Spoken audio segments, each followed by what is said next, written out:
Kieran Gillen and Pascal Ferry begin Judgement Day as Druig begins his preparations for wiping out the Mutants of Krakoa, while Ajax and Makkari take the necessary steps to create their own god with Mr. Sinister's help.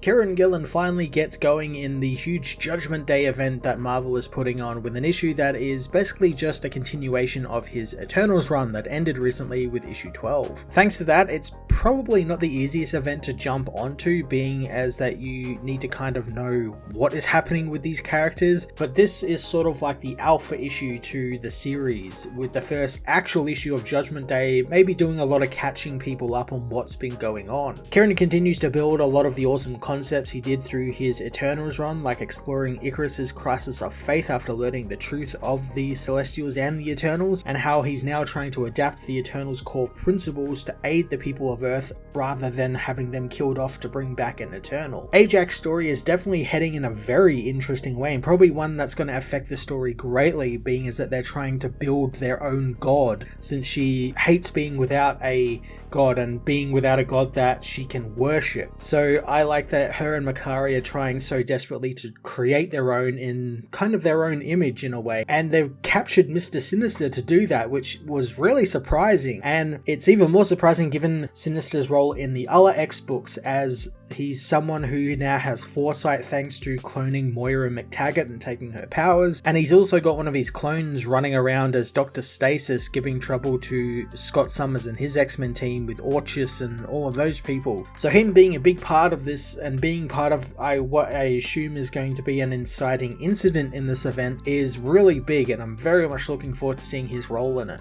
Pascal Ferry lends his talents to the book with some really lovely looking pages, continuing on with the interesting and unique designs for the Eternals and their environments that Assad Ribic set out over in the previous run with Gillen, while also expanding on them and showing off cool new characters like Carlisle the Mutate, as well as seeing certain areas like the Exclusion and Celestia in ways we haven't seen them before. And I like Pascal's use of 3D shapes to represent some of these areas. I think it's quite unique to go along with just usual traditional pencil work. Eve of Judgement issue 1 was a great final build up to Judgement Day, but only really if you've caught up on Gillen's Eternals, as the book is very reliant on you being familiar with their current storylines and to a lesser extent what's been going on over in the X-Men books, so for that it might be a bit hard for people to pick up. I'm going to give this issue a 7.5 out of 10. Eve of Judgement issue 1 sees Machine find all is well on its surface, with the humans not being attacked by anything villainous. The Avengers are relaxing and are being subjected to Tony Stark's new Iron Waffle 3000 maker, while on Krakoa the mutants are enjoying their paradise, not even worrying about the seas rising. In Olympia, Machine sees Druig, who is now Eternal Prime, as he begins preparing for his next move. Machine hopes that his ambition has been sated and it will lead to a happy rule, but Druig proves it wrong as he asks Domo how he would kill all of the mutants. Domo shows him designs for an antimatter bomb made of generalized technology, meaning it could have been made by anyone and no one will be able to trace it directly back to the Eternals, and all they need to do is drop it into the ocean under Krakoa and then activate it. Domo believes the ones on Mars won't know who did it and they'll have taken out the heart of the mutants, leaving the rest to squabble in their own civil wars that would break out. Druig likes this idea, telling Domo to prep the bomb, as in Lemuria, Icarus and Circe help out the Deviants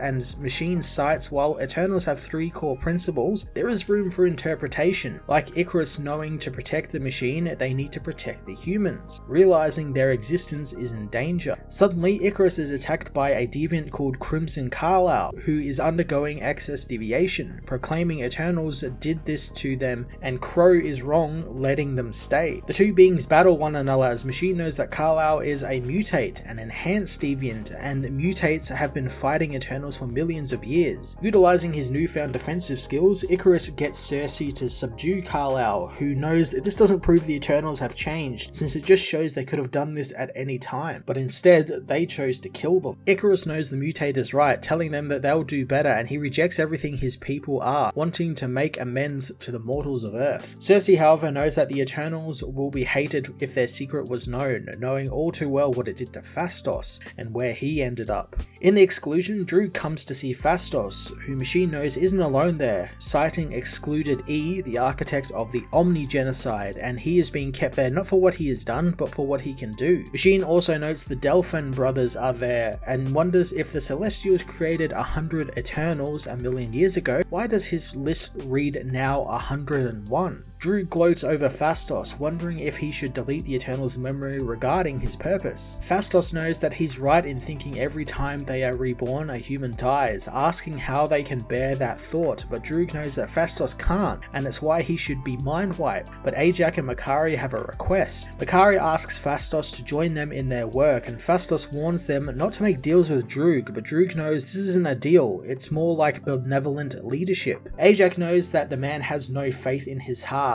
but this gesture is appreciated. Machine knows that Druig is doing this for political gain, wondering what's the worst thing a bunch of priests could do. Later on Celestia, Phastos is told that Makari and Ajax are trying to make their own god, finding it an audacious plan, and to solve their problems they would need to kidnap a mutant expert, but the Krakoans would be terrible enemies if it came to it. Phastos knows that Ajax can't guarantee the god will be one to their liking, so he refuses to help without a better reason. Ajax says that he's already started to help them since he said it could work. Phastos knows it's not worth it, and he tried stopping the machine to stop the humans' deaths before, but discovered it's impossible, and humans died because of his attempts to save humans, and it's a debt he'll be repaying for as long as he exists. He reveals that he has thought about punishing himself and not deleting Thanos' various tortures from his mind, but masochism doesn't help anyone. Phastos leaves the holy city through a portal, telling the women his heart is broken and changed his future, but what they plan is far greater and has greater risks, and they need to be careful. Ajax and Makari, however, are lucky they didn't reveal their new guest, and that they've gone through partially with the plan, as it's revealed they have captured Mr. Sinister to use in the creation of their new god.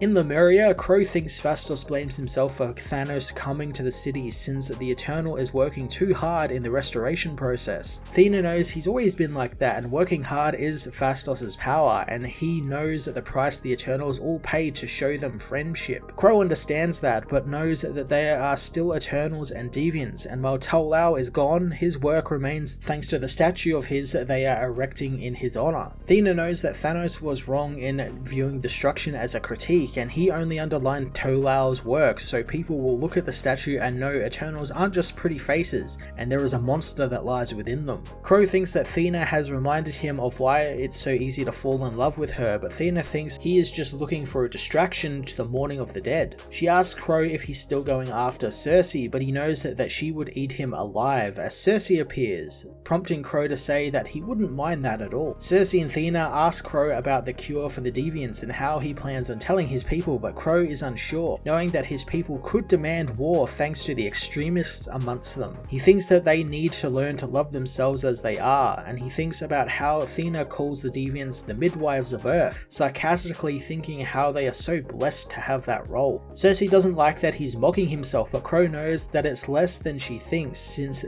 they are still mortal.